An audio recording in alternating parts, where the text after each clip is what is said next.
Hello, everyone. Thank you so much for joining our Women in Visual Effects and Beyond panel today. I'll do a very brief introduction of myself. My name is Anna Schmidt. I work for ZEISS for the Americas region in cinema marketing, and I spend a lot of my time talking to artists, including cinematographers, about cinema lenses, which is what ZEISS is very well known for. And now we are taking a step into the visual effects and virtual production areas with ZEISS Syncraft. So I'm really excited to have the opportunity to connect with visual effects artists, and that's why we're here presenting this panel today. So I got to meet Grace and Margaret and Rachel. If you'd please give them all a hand for being here.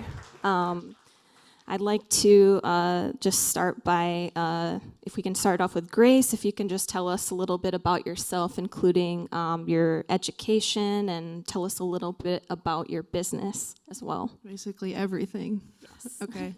Thank you so much for having me, by the way. It's an honor to sit next to these women up here as well. So my name is Grace. I would call myself a one-woman art house. I do a lot of different things. Primarily, I am a cinematographer, a producer. I studied special effects animation, interactive media in college at Bradley University, and I think that landed me a spot up here for sure. I've built escape rooms, I've done 360 production, I've done virtual production, and so I think I'm just of a generation that has been picking up a lot of this new technology very quickly, and so I employ that in my business in different ways.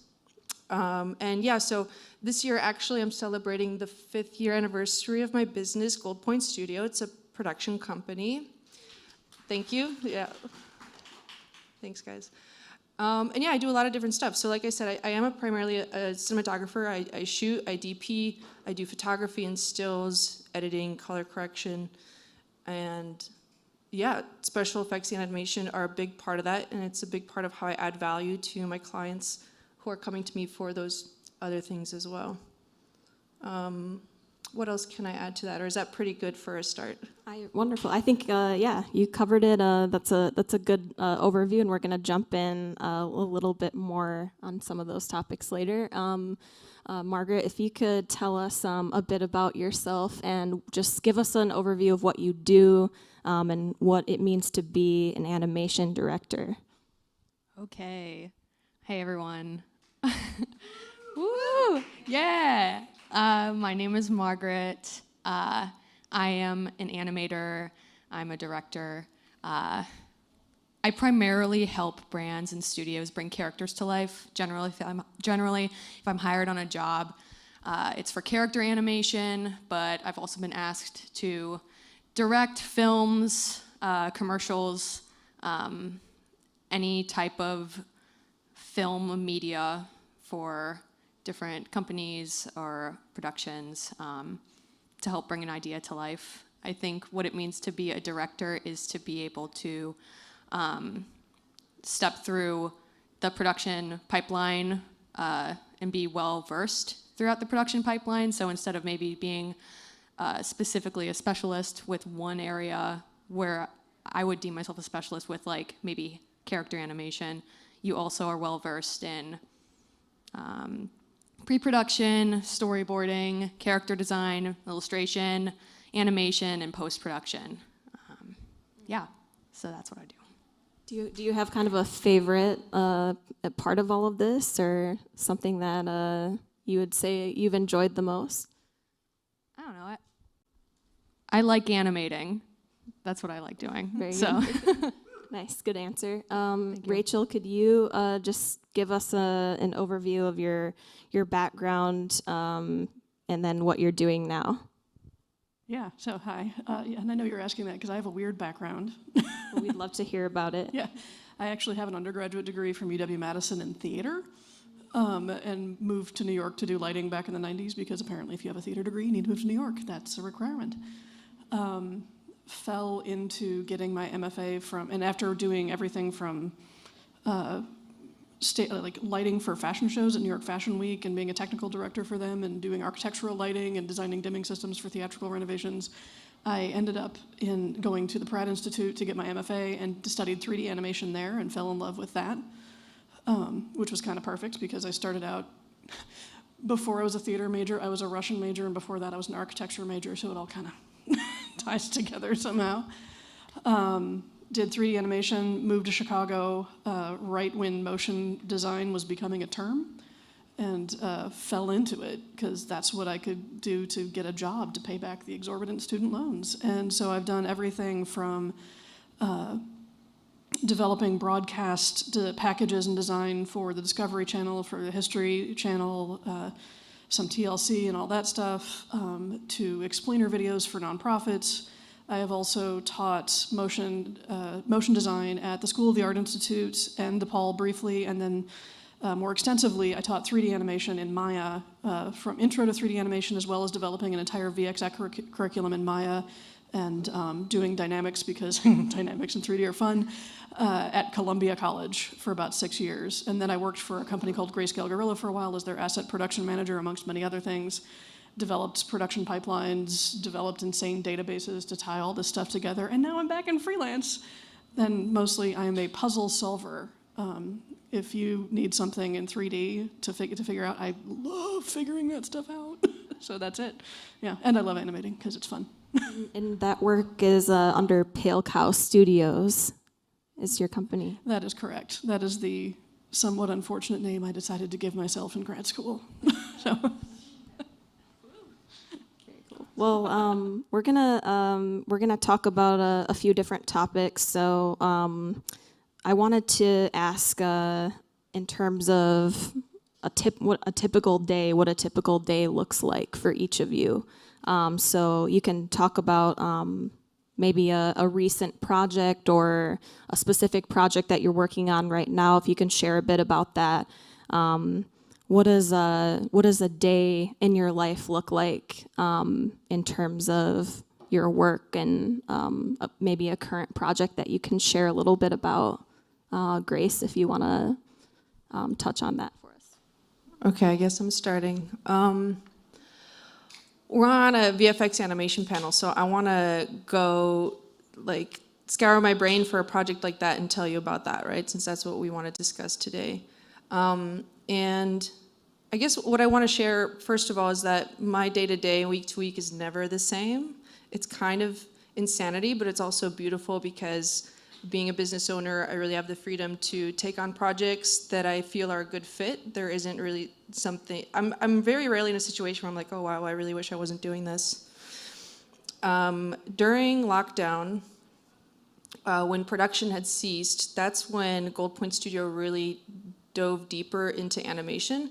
Animation was always a skill that I had. Like I said, I studied that in school. And I think we just really leaned really far into that and started doing animated lyric music videos.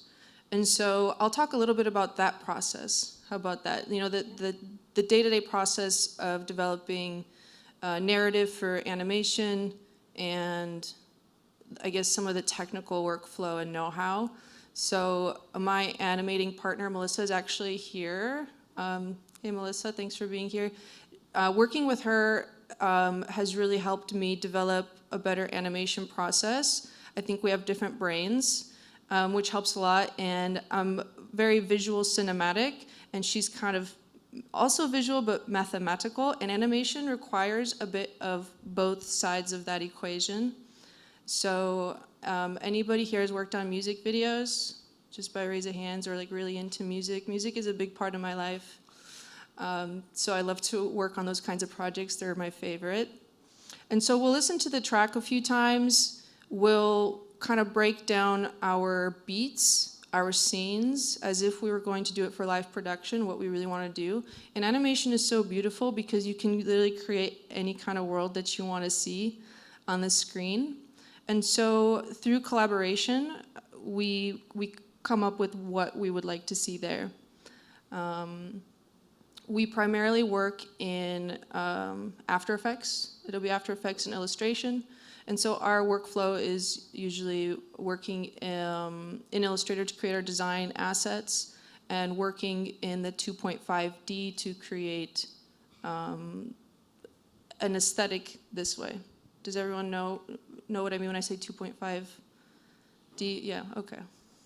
So that's where I am. I don't really touch a lot of 3D. That's sort of where I stopped. Animation, visual effects is such a broad, large field. I will not claim to be like Margaret was saying, right? Something you said I really liked. You're like, there's so much to touch, and you can kind of like, you can be a specialist or you could be more of a director. And so I find myself more in that overhead role. There's some things I'm really good at, like kinetic text and typography, motion graphics, and I leave some of the asset creation to my partner, Melissa, in that regard. So I think that's just like a very broad overview of approaching something like that, and that's primarily sort of where we create our heavy animation work, is in that field. Very cool. Do you want to go next, Margaret, and kind of share a bit about a current project or something that you've worked on recently and what a typical day in the life looks like in terms of your work?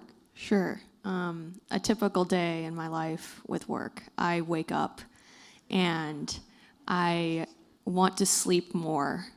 And then I take my dog out on a walk. I have to do that every morning. And then I work. And so depending on the project that I have, the job is different and the requirements are different. I mentioned that generally I'm brought on to help with character animation. I'd say for a majority of my career, that's been with hand-drawn cell animation. So that's a lot of my experience, is like drawing frame by frame character animation. Recently, I've been doing a lot more After Effects character animation. So I think I can talk about a job that I'm kind of currently working on wrapping up. I've been helping Discord out for the past couple of months. If anyone, I think they've released it to beta users, but they have a chat GPT powered robot called Clyde. And so I've been brought on by Discord to help bring Clyde to life. So they have like a little video with Clyde hopping around and wandering around each server and having a narrator kind of talking about, oh, this is what Clyde can do, in a user-friendly way to introduce Clyde to different people who might be interested in downloading him and using him. And then also like the avatar, when you hover over different avatars in Discord, there can be a little bit of an animation or movement. So doing that, another way to bring Clyde to life. But I've been doing that with After Effects. But I guess I'll mainly talk about like the hero video. So directing that involves having assets that are built out in Illustrator, character designs and color palettes which are already provided, making sure you know what you're animating, so creating storyboards, putting those together in an animatic, adjusting the timing, working with voice actors to have a script and eventually a voiceover. For me, I like to block out my character animation. So, with After Effects, in this particular project, I used the plugin joysticks and sliders and Limber, but using hold frames to block out poses, make sure that those are feeling strong before filling in the animation, finessing the animation. And this is not all in one day. This is over like 2 months. But slowly chipping out that process is kind of what I've been up to lately. Very cool. Yeah, thanks for sharing a bit about that. And Rachel, do you want to share about what you've been working on? I've seen some of your posts about what you're building in Unreal. Sorry. Yeah. So a lot of the stuff I've been working on, the project I'm on right now is under strict NDA, but suffice to say I'm doing a lot of particle work in Cinema 4D and X particles and all that. And a typical day is me getting up, having the cup of coffee, because nothing happens until that. And then starting out with just figuring, like talking with the creative director, figuring out what on earth we need to do and what we're trying to emulate. And in some cases, because 3D takes, especially once you start hitting dynamics and all that, it takes a significant amount of time. But we also know clients are clients, love them, but clients are clients, things will change at the last minute. So day to day, it's a process of figuring out what we need to do, figuring out the most efficient way to do it, knowing that the budget that we have, making it look the best that I can. And at this point, I've been sending in dailies because we've been doing rough dailies over and over and over again. And until we finally get to a final resting point of what we know looks good and all that stuff, and then we start diving into final renders and making it all look polished. But otherwise, the experiments you're talking about is because, as we all know, technology, when I left grad school, they told us to keep up with technology, and I don't think they anticipated what the world is right now. Whew, it's a lot. So on off days, because like these two as well, like I don't think our world has a typical work day. We really don't. It is different every single time, which honestly I kind of like. So on the off days, I'm doing experiments because I've been watching the rise of Unreal, and there's a reason it's named Unreal. It's unreal what it can do. And especially, Grace, I don't know if you said you've done a lot of virtual production, like that's coming up into the fore with that. So I've been trying to learn Unreal from the cinematic perspective, because it really is amazing, especially with the latest engine, how beautiful it is, and what you can accomplish in there, and have these instant renders and beautiful sets that you can just, you need to move the camera over here? Cool. Done. Like it all just looks good. That being said, I also am trying to learn the dark arts of Houdini, which I don't know if people know what Houdini is. There we go. Yeah. It's another 3D program, but it can be used for a lot of things, but primarily it is known for its insane ability to do physics simulations, particles, fluids, all this sort of stuff, which is my jam. So any workday is coffee, get up, coffee, get on LinkedIn, make sure I'm commenting, interacting with people. I usually send out at least 4 or 5 emails a day to be like, hey, what's up? Here's my availability. And then jumping into either work and figuring out what needs to happen for that day. And I have an entire Notion database that I have built up for my task list. Or if it's an off day, I start farting around in Unreal or Houdini or Cinema 4D. I call it faffing around, actually. It's a better term for it. And that's about it. Yeah, just constantly learning and having fun. And now that we know a bit more about what your day-to-day life looks like and a bit more about your current and recent projects, I want to dig a little bit deeper into what inspired each of you to get into the fields that you're working in and understand some of your inspirations. So I'm curious if there was something that inspired you at an early age, or if you had any women in your life that were doing any of this type of work that you looked up to. If anybody wants to jump in, feel free. We'll keep it going. I'll start. And I'll keep it short. My sort of origin story, I guess, is I was doing like graphic design and photography in high school, and there was an instructor who thought I had a good eye, and he took me under his wing, and I quickly became a photo editor, like at the age of 16. And so it just everything sort of snowballed from there. Went to college for photography for 1 semester, and then I was like, this is too easy. Let's I just wanted to challenge myself, and an interactive media program at Bradley was brand new. It was kind of, like looking back, it was kind of all over the place because the program was special effects animation, which is kind of where I leaned in. There was game design, and I had to take all these classes. Game design, so everything from like coding, programming, robots, like usability testing, alpha betas, like also all the art that goes into it, the front end, the back end, all of it. And then web development. So that was, I guess, inspiration-wise, I think just seeing how quickly a lot of this, like this tech boom I got to experience that as I was developing and learning things. And so I think just once I learned something well enough, I was like, well, now I can grow this into something more if I incorporate this and that. And so eventually the photo and the interactive media turned into cinematography, and that's, I think, why I'm a DP, and I really love to do that.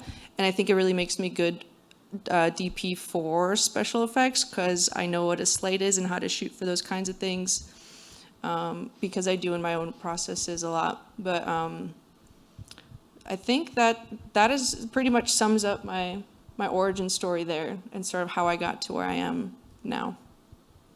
Yeah, for so many of us, there's a teacher that's involved in helping us along the way, which is so cool. So, yeah.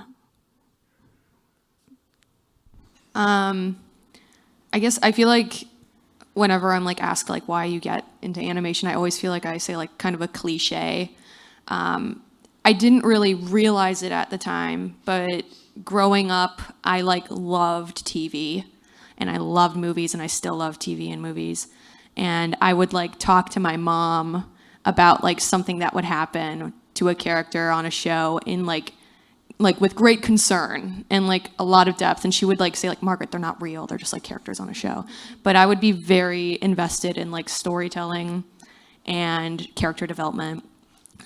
Thankfully, my mom, she also kind of instilled in me and my siblings to take time and like specifically allocate time not to be watching TV and spend a lot of time like maybe drawing or like doing types of crafts. So that was something that I always kind of appreciated doing from a young age.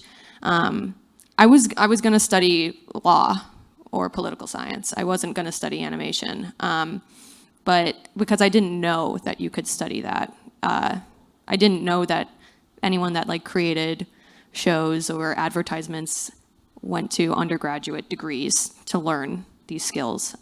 But my mom, thankfully, she like plopped down this like massive book of majors that she had, and we flipped around and she saw animation. I was like, oh, it's the perfect blend of art and technology, and I went into it blind. I'd never done anything like it before. I ended up falling in love with it. And while I kind of like honed my skill set into a specific area, I think I still really appreciate anything that has strong writing, strong storytelling in narrative and non-narrative disciplines.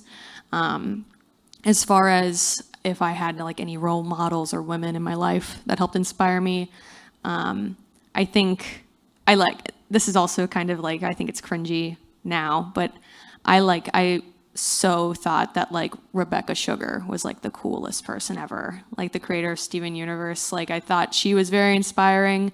I played a lot of musical instruments growing up, and she kind of mixed her like songwriting and like animation sensibilities together, and I thought that was really cool. I'd never seen anyone like that before in media. And then shout out also a professor at DePaul University, Megan Artis. Was definitely a mentor to me, probably more even emotionally because I was a wreck in undergrad. But she constantly balances like her work life and being a teacher and being a mother and just creating like incredible work. And she's great to talk to. So that was like really awesome to have as I was growing and learning more about animation. Very cool. And Rachel, you've had a lot of different types of information crammed into your brain. So where did this come from? This actually came from my mom. She was a single mom, raised me on my own, and she's actually from the science end of things. She's a doctor who studied molecular biology, and she is science all the way through. But she instilled in me endless curiosity. So I don't have the, I know I see so many artists that are like, well, my parents handed me a camera or a pencil. I do not have that. I have a mom who, as opposed to, a kid asks their kid, why is the sky blue? My mom wouldn't tell me. She'd say, I don't know, let's go research it. Like, so I grew up with this endless cycle of research, and she also very much, because I'm a little bit older, and she came up in a time, because she was a physician and told to get out of medical school because she was taking up a man's job. So she never wanted to pigeonhole me into anything that was seen as either only women only do this or men only do this. She wanted me to be able to explore everything and do everything. Like she started having me learn foreign languages when I was 7 because she knew the research on how good that is and all that. So I kind of, she might have made, I may have gone in a few more directions than she wanted me to, but so that's where it got instilled in. And I did love animation when I was a kid. Like, of course, hello Gen X kids in the 80s, Looney Tunes, Saturday mornings, yeah. What's Opera Doc? Best, love it. Like, it's an amazing animation. Or the Barber of Seville, like, oh, so good. Or that little, yeah. So I always loved animation, and when I got into graduate school, I remember we had to take a 3D class at Pratt, and the teacher I had, Claudia Hart, who did become a mentor, hello, professors, she's very much, and still is very much, a art-based 3D person. And I remember the first week of class, she looked at me and she's like, oh, you're really anal, you're gonna be great at 3D. And she mentored me more as she was convinced I needed to move to Berlin to become an artist, and we may have parted ways a little when she didn't like that I went into the commercial realm, but I gotta pay bills, man. So I had these professors, but in terms of the professional world, again, because of the era I came up in, I didn't know women that do what I do, didn't see it. So I don't have any professional role models. I just have the raging against the patriarchy chip on my shoulder. So. Yeah, thank you for saying that. And I just want to add. yeah, please go ahead. I just want to add, my mom also found my program. Like, I didn't find it, my mom did. Yeah, so shout out to moms. Can we do a little round of applause for Mom? And, you know, on the topic of mentors, I want to talk a little bit more about that as well. You've all mentioned, someone that has helped you along the way, and wondering for the audience, do you have any advice for anyone that might be looking for a great mentor, or how to be mentored and how to be open to that, and finding someone who's the right mentor for you? I don't know, just like be enthusiastic. Like, I think if you're like passionate about what you're doing, that energy is contagious and exciting and inspiring. And I think that anyone who's interested in education, maybe not even education, just helping other people, will recognize that. Like, everything's a two-way street. If you're like willing to ask questions and expand your mindset, there will be people who are so happy to collaborate and help you. And I think even just like the heart of this industry is the aspect of like community. And I think that, like everyone wants to help each other. And if there's anyone that doesn't or is gatekeepy, you should stay away from them. They're not someone you want to be around. So. Yeah, I actually would also add on top of that too, is also keep in mind, like, your interest might shift in this industry as you move along, like, hi. So keeping in mind, like, finding someone, and it might be good to find someone that does exactly what you do. It might be good to find someone who doesn't do what you do, to see what other paths might be available. And also, like you said, if someone's being gatekeepy, or suddenly it doesn't feel like a healthy relationship, you can leave. And also just be open to it, like you said, because it's much like critique. They're going to give you so much good advice, they're going to want to help and all that, but everyone has their own little bubble of experience, and they're just giving you advice from that. You can learn from it. It might not work for you. And so just don't take everything and be like, no, I have to do exactly this, because I don't think a single one of us has the exact same path. So, yeah. I think they pretty much summed up a lot of the best advice. I myself had those kinds of gatekeeping experiences. It was not pleasant, and so I would just put out there some red flags to look out for. That this is a sign of a not good mentorship or partnership, is if you're not allowed to ask questions, if your questions are met with like,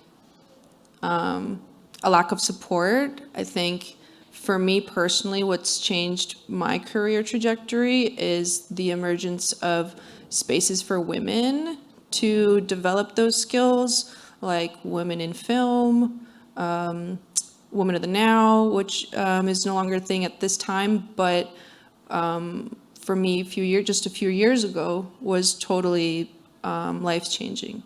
So to seek out spaces like that where there is an active development of skills for women, yeah, that's a good. Yeah, this might be a good time to mention the Chicago Women in Motion Design group, because a couple of you are doing some work in building community there as well. If you wouldn't mind sharing a bit about that.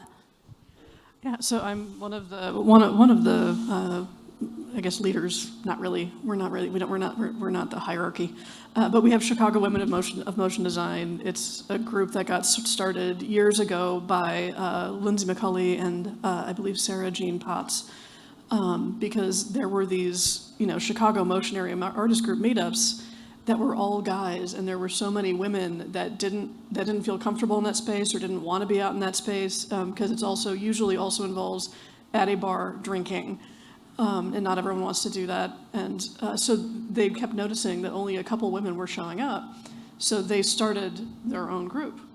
And we are, and I think at this point, we pretty much only exist on Slack. We are very informal. We were just starting to ramp up and had this amazing event at Carbon where Katrina Zimmerman, who's an art director at Carbon, she got them to host us. She's another one of the leaders of Chicago Women of Motion Design.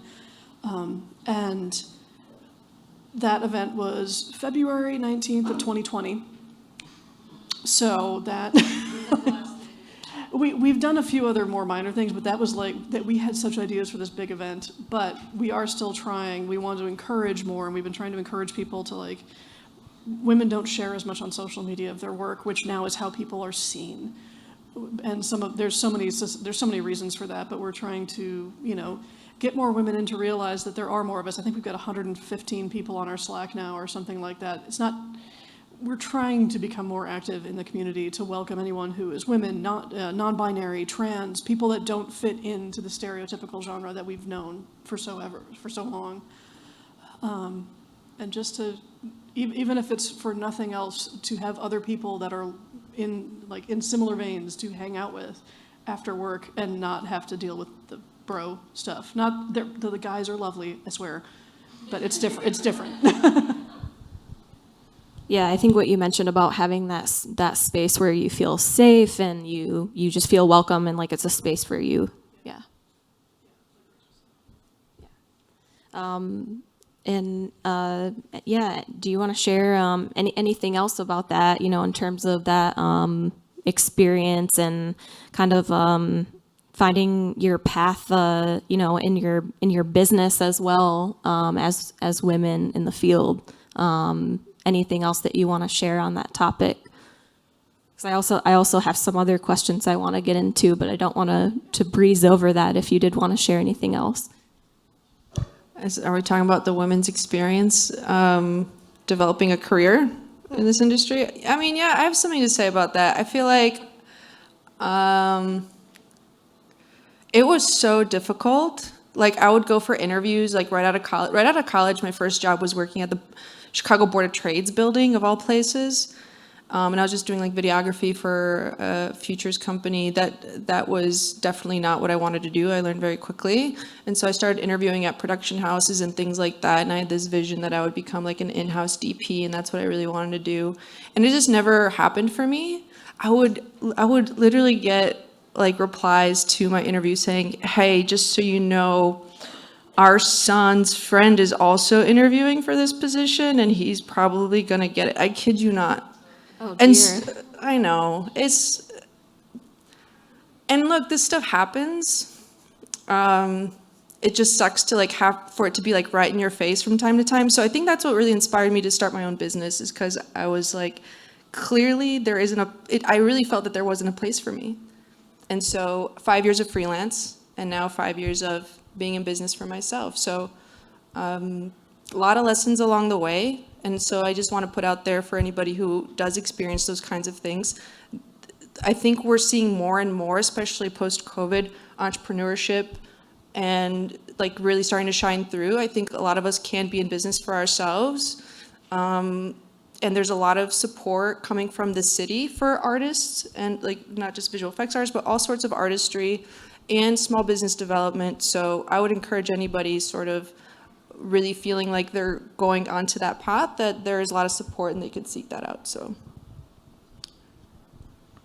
Thank you for being so open and sharing that. Did you have anything else, Rachel? Yeah. Please go I've ahead. been doing this well. Yeah, actually, I had a similar thing where when I started out in this industry, because I didn't come to this industry till later, but when I started out, I had interviewed for a job and I was there as a freelancer, and I had multiple producers, directors, whatever, begging the company to hire me full time. And it took 3 months, and they were finally like, all right, we'll hire you full time. And they were like, we really don't need anyone else in the graphics department. And very soon after that, they ended up hiring this guy. This guy's a very sweet man, very talented. Like, I don't regret it for a second, but at the time, this is how it went down. He was a production assistant that had, or an associate producer that had 0 experience in graphics, got hired full time right in when we didn't need anyone else. And while I was busting my butt designing entire systems and managing people and all this stuff, he was allowed to learn and grow and develop, and we were getting paid almost the same. That one that's how my career started, which is how in this industry, which is why I get a little bit upset about this industry, because I see that happen a lot. And then when I was teaching at Columbia, oh yes, and there's another, when I was teaching at Columbia, I had a true diversity of students at Columbia. Those kids were great. There was a true diversity of race, of gender, of everything. Out of school, I don't see it. It's gone. And some of them, one of my former students, she went out to LA, she took the Gnomon School workshop, and she was telling me she was literally the only woman in the Python programming class and felt like she was working twice as hard to show them that she was just as good, which is also another typical refrain amongst women in the industry. Another student interned at a studio that I had been freelance at briefly, and she experienced what almost every female intern had experienced at that studio, where the young men that came in got to work on actual projects and honed skills. The women always were set to answer phones, and that's it. And at that same studio, when I was freelance, I was asked about a freelance producer that I know, and I said and there was a woman, and I said, no, she's fantastic, great producer, has her stuff together, and was told by their EP, and she's hot too, so that doesn't hurt. So this is, and granted, this is still a while ago, but this is still the experience that has happened in the industry, and I have reached out to multiple women all over the globe to be like, what are your experiences? And it comes up time and time again, not just necessarily in the older, and it's happening a little bit less, but still, like the thing at Columbia College where like I still can't get it. There's a true diversity of students, and when I see the industry, that diversity is gone. And so I get a little upset about it because we need those diverse voices. So. Yeah, we should be all very upset about it. Yeah. Well, we need the opportunities and the equal pay to be there, and we also need these voices for storytelling. Do you have any comments on that, and just the importance of bringing in different voices for these stories? Only because this made me laugh when I saw it. So I'm assuming most folks have seen Ratatouille, the Pixar movie. There's the female character, the female chef. They had to specially bring in women animators because the men couldn't animate her gestures right. They couldn't get her body language right. So the only way they could tell the story was to actually go out and hunt down these 3D women animators, which meant they also had nothing but guys there. And I always found that fascinating. Yeah. Any ideas or thoughts in terms of what we can do, or what you think it will take to see more women in animation and in the design space and in the visual effects space? I think I'll answer that question by I don't know the right way to say this. I'm going to say a positive experience that I had starting out. Yeah. In my career. I, right out of school, worked at Scientific Games, now called Light and Wonder. It's a lottery game company. It's not exactly what I wanted to be doing, but I was happy to get a job that was related to art so that I could start developing my own freelance practice and continue to work on my craft while having some type of regular income. I was on a team called Golden Ram, and it was this group of 5 white dudes, 40, 50 plus. And for a little bit, I did not feel like I fit in at all.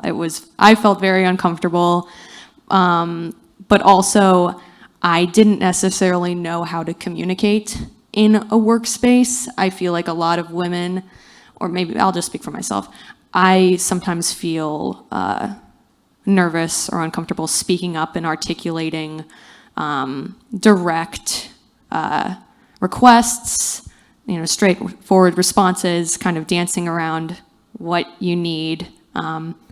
And similar to what I said before about like a positive community and being enthusiastic, these guys, I think, saw me as a very enthusiastic animator, and they were excited by that. And they taught me how to properly communicate with people. They were very patient with me. I think they were excited by how excited I was. I'll shout them out: John Griffin, Joe Meredith, Kevin Barber. They all work, Dave Pryor, they worked on like Animaniacs and like old Looney Tunes stuff. And I don't know, thanks to working with them, I kind of learned about the type of working environment I'd like to be in.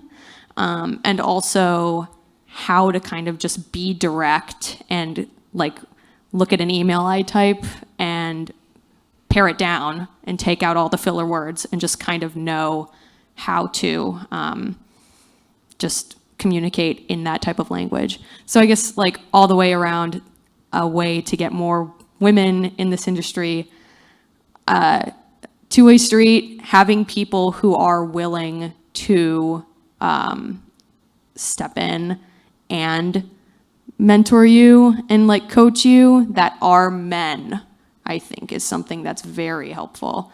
And I'm very thankful for that experience. I'm so thankful for the women too, but having the men who like saw me and were excited by me and not gatekeepy or weird, that meant the world to me.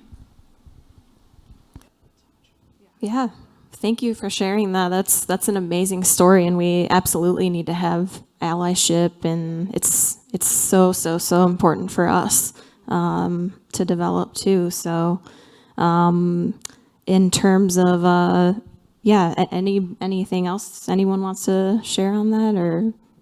Can you say the question one more time? Well, we were just chatting about how you think we could see more women in the visual effects field and motion design, animation as a whole.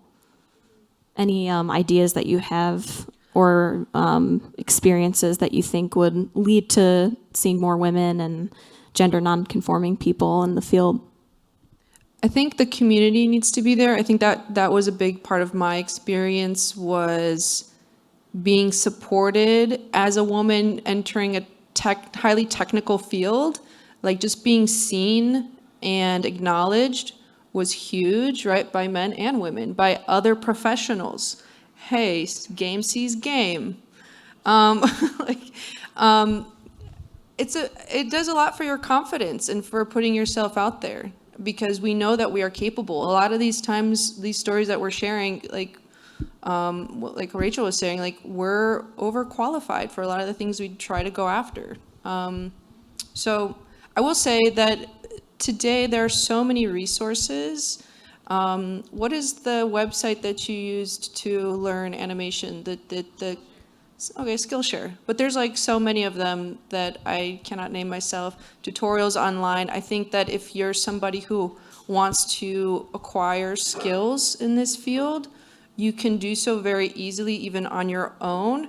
And then you have something to bring to a mentor to say, hey, I know enough to know that I'm excited to learn this field, this area, or this is where I'm at right now, bring that to a studio, bring that to a production house, bring that to somebody who can use those skills.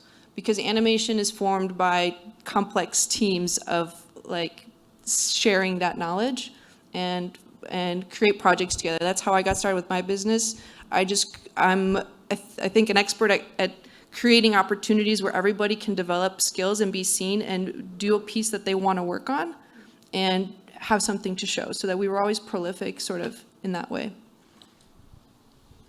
Yeah, I also, on the side of teaching too, you're talking about learning skills. I wanted to ask Rachel actually about teaching, because we're talking about development and learning in terms of what you found to be the most important part of teaching and what you could give to your students, concepts and all the different changing tech.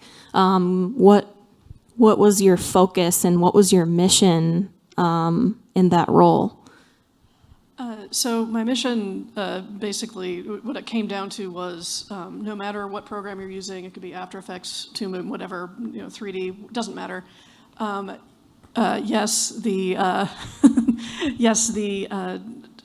the software is very technical, but it also changes constantly. Like the stuff I learned, like God, I used Macromedia Director. It doesn't even exist anymore. Like, it's back when we were cool. No kidding. Sorry. So the technology changes constantly. So ultimately, what it is the computer is just a giant complicated pencil. That's it. You yourself are the artist. So no matter what form you are learning, the most important thing to learn are concepts and critical thinking, composition, color theory, all that sort of stuff. Like, because that stuff translates. And when I was teaching dynamics, it wasn't necessarily about like, here's how you do the dynamics in Maya. It was, here's the dynamics, here's understanding the forces that are happening behind it, because these things will be called the same or similar things in all of their programs. And once you understand the basic concepts, it translates. So, yeah.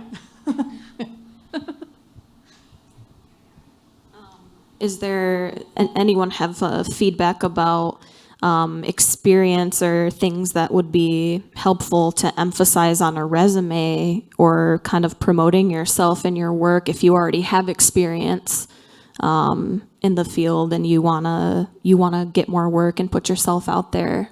Any advice on kind of how to position yourself and how to show that? I don't know about the resume part, because I feel like, we were talking about like LinkedIn earlier and social media, and that's how a lot of people's work is seen nowadays. So you could comment on that if you'd like. I think that's maybe the point I'm trying to get to. It's like, even with like how AI is filtering out resumes, you could have something write your resume the way you want and have the bots pick it up.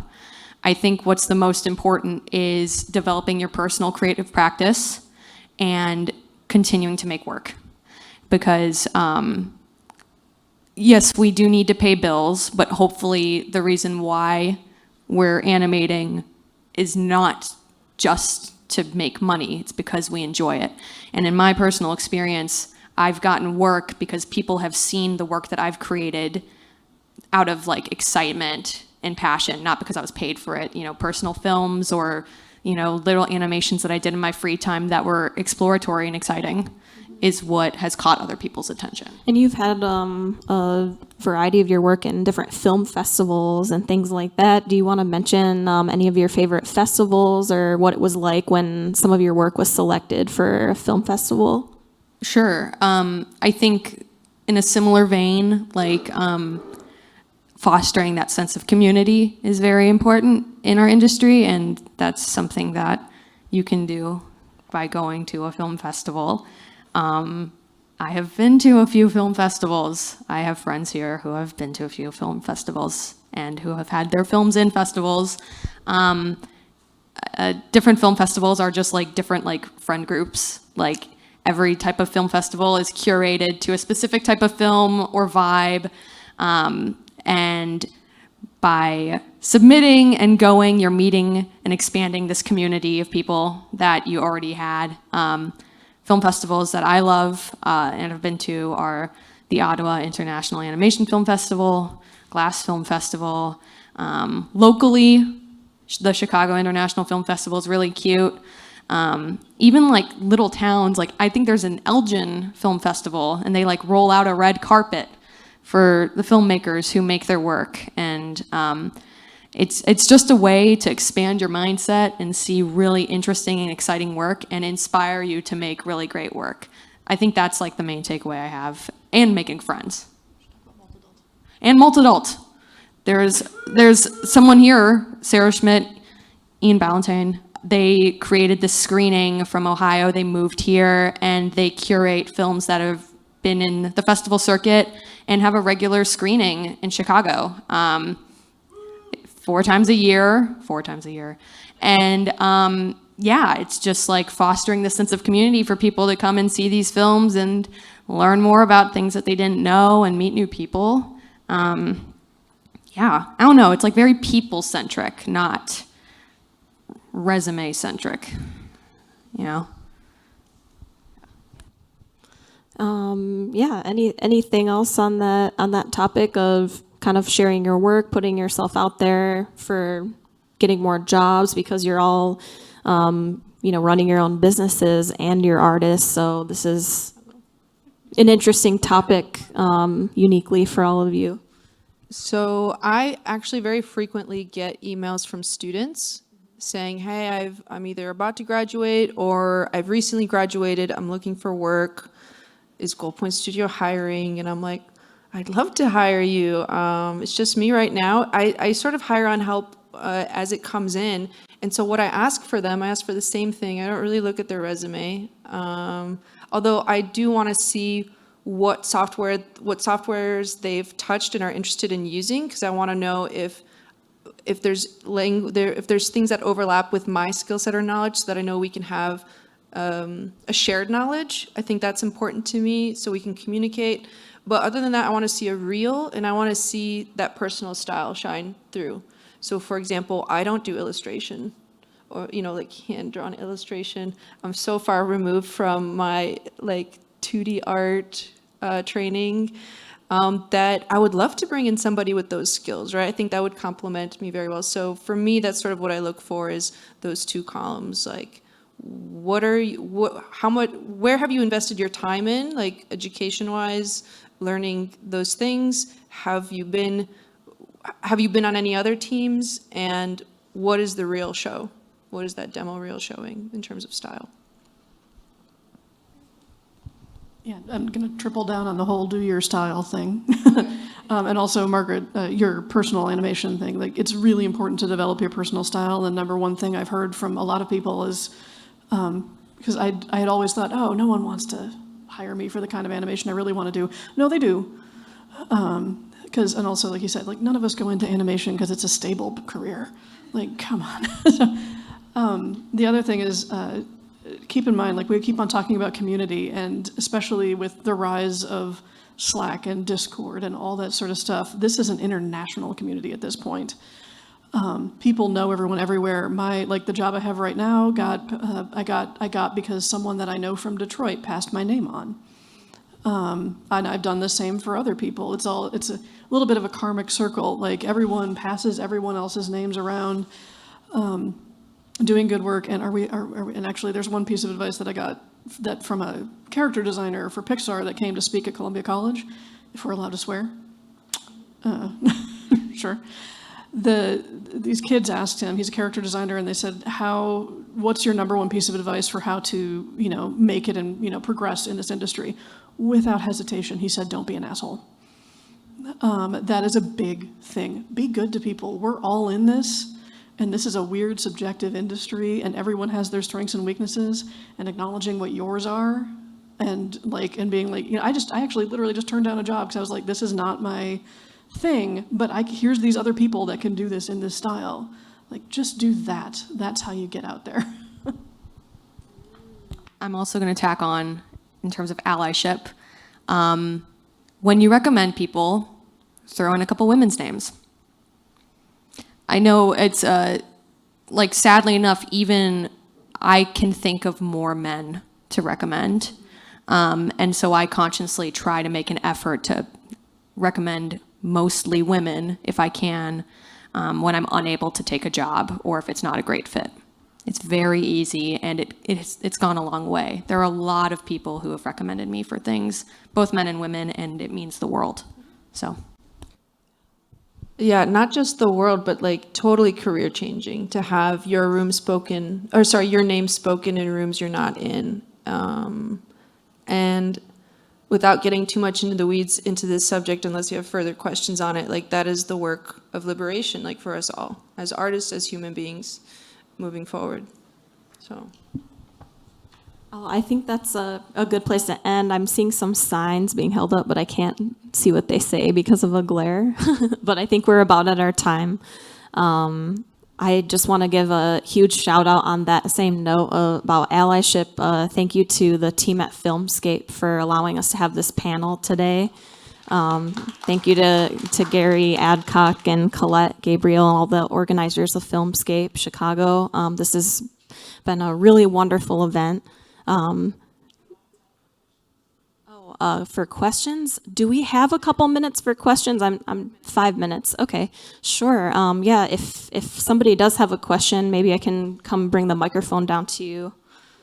Okay. Oh, yeah, if you want to just shout it out, feel free.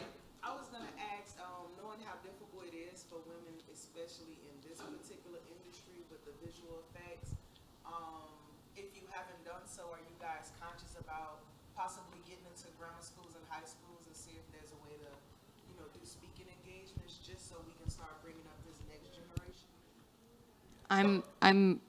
I think I will be. I'm going to jinx myself. I regularly tutor at the Marwin nonprofit and arts center downtown Chicago. I'm hopefully probably going to be teaching an animation and character design course there this fall. And it's middle schoolers and high schoolers. And it's so cool. Like all of these kids, like you mentioned, the diversity's there. And because of like the onset of just like the accessibility of technology, they know how to animate and use like different programs too. So I agree with you. I think that that's like extremely important, that visibility to like kids who might not know any better. Like I said, I didn't know you could even study animation. That's huge.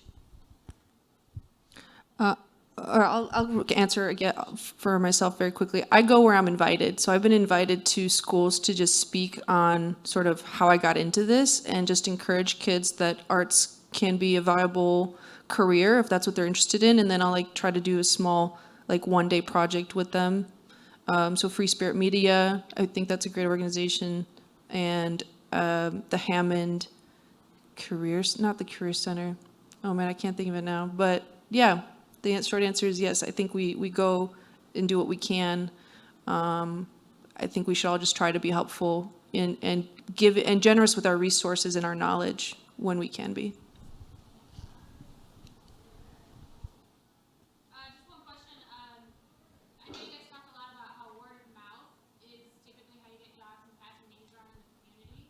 But are there any specific places, like job boards or anything like that, which is a good place for someone to apply or find? I know you guys mentioned that in your portfolios you've worked for major TV networks and major brands and things like that. So if somebody wants to get to that level, what's a good way for them to take that track?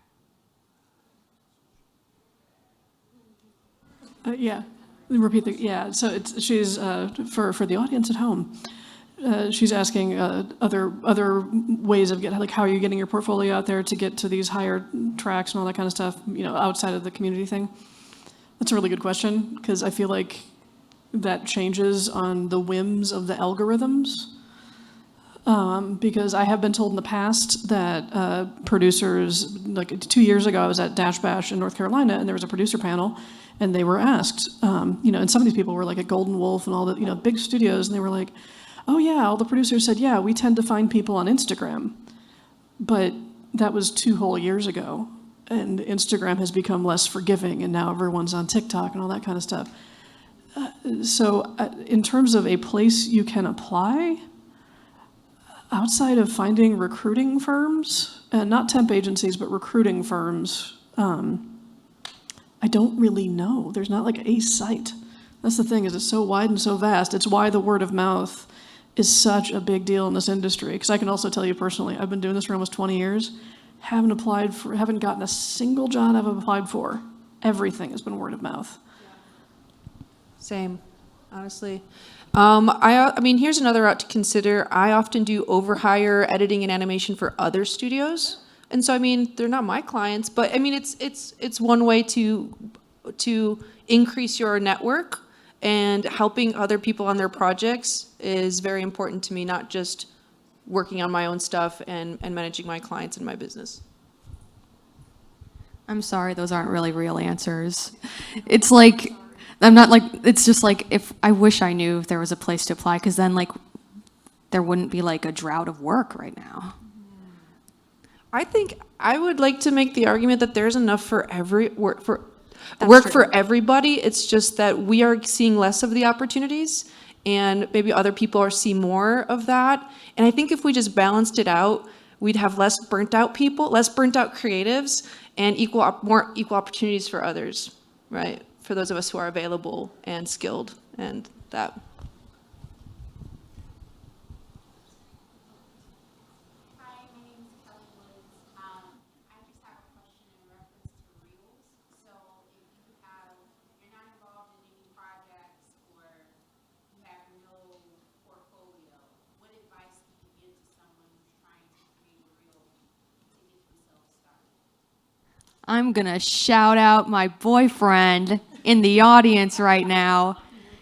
Oh yeah, he's also an animator, and he works for this company that's not an animation company. And he has a very specific style of work, and he loves making his personal work, and he just made his first reel. So that's very exciting for him, and he had the personal work to supplement it. I know it's like, as much as you can do right now, I think a critique that maybe someone who would want to hire him would be, oh, this is all in the same style. Are you capable of doing other types of work? I know with jobs that I've been getting recently, I've been having him help me out a lot with them. And I think, again, that sense of community, reaching out and seeing if anyone needs help, and that curiosity also to try new things and expand your skill set will be very helpful in diversifying your work. But I think you just got to start from the ground up and take the personal work you have, put it together in 30 to 60 seconds, and then just continue to make and learn. That's also very vague. I'm sorry.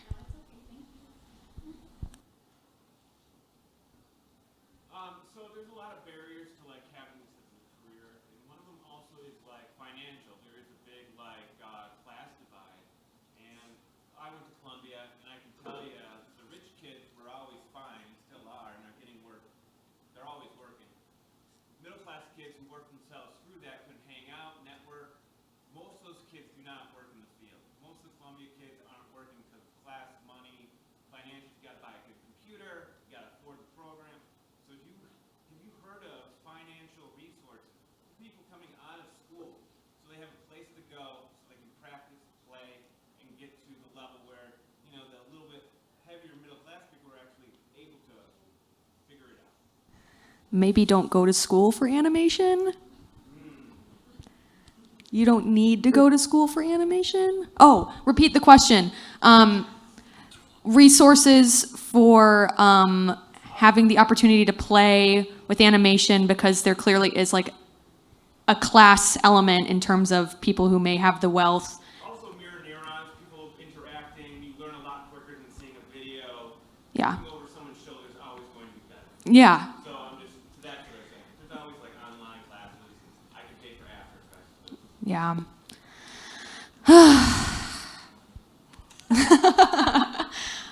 I don't know. I think, like, again, I mentioned the Marwin nonprofit organization. Looking for like local arts organizations is something that's very helpful.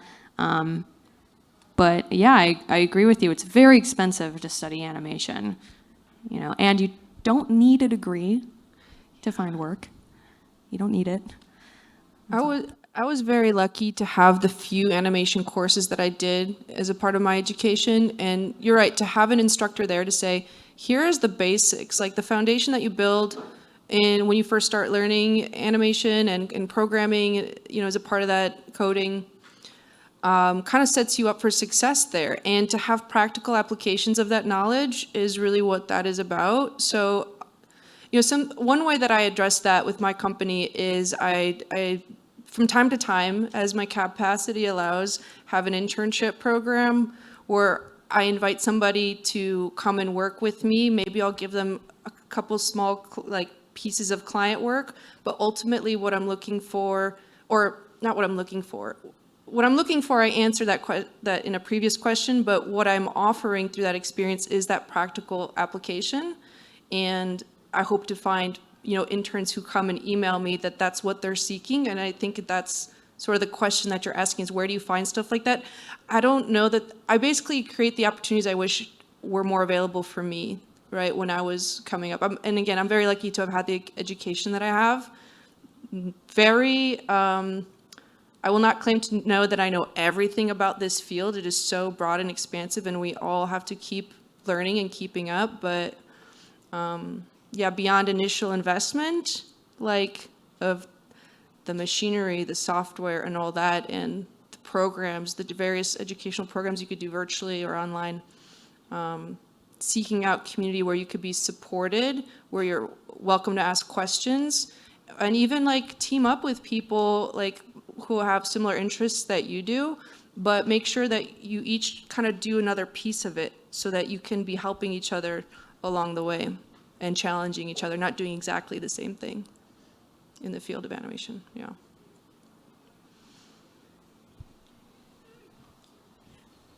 And I'll actually add in what Margaret said. I don't regret all the education that I had, and I was lucky enough to be able to afford it. But also, again, like I said, I'm a little older. It costs a quarter of what it does now, and I remember having students at Columbia that were working full time and going to school full time, and they still had to take out loans because it's so exorbitant. And so that is a massive barrier. I will say, Chad Ashley, he's the creative director at Grayscale Gorilla, where I used to work. He just asked the question, should we be returning to, and this kind of actually goes all the way back to mentorship, but change it to apprenticeship. Like artists of old used to do that. You'd apprentice with a master and you'd learn from them. And considering all of the barriers that you mentioned, that might be a better way to go. Because yes, you're not going to have the full breadth of a liberal arts education, but I'm pretty sure my class in geology, my sophomore year of college, not as relevant now.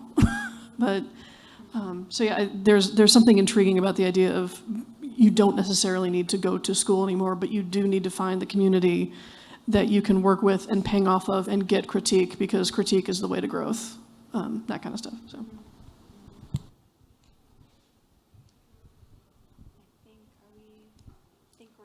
Probably at the time up for questions. So thank you guys all so much for sitting in. Thank you to our panelists, Grace, Rachel, and Margaret. Give them a big round of applause. Thanks to Filmscape again.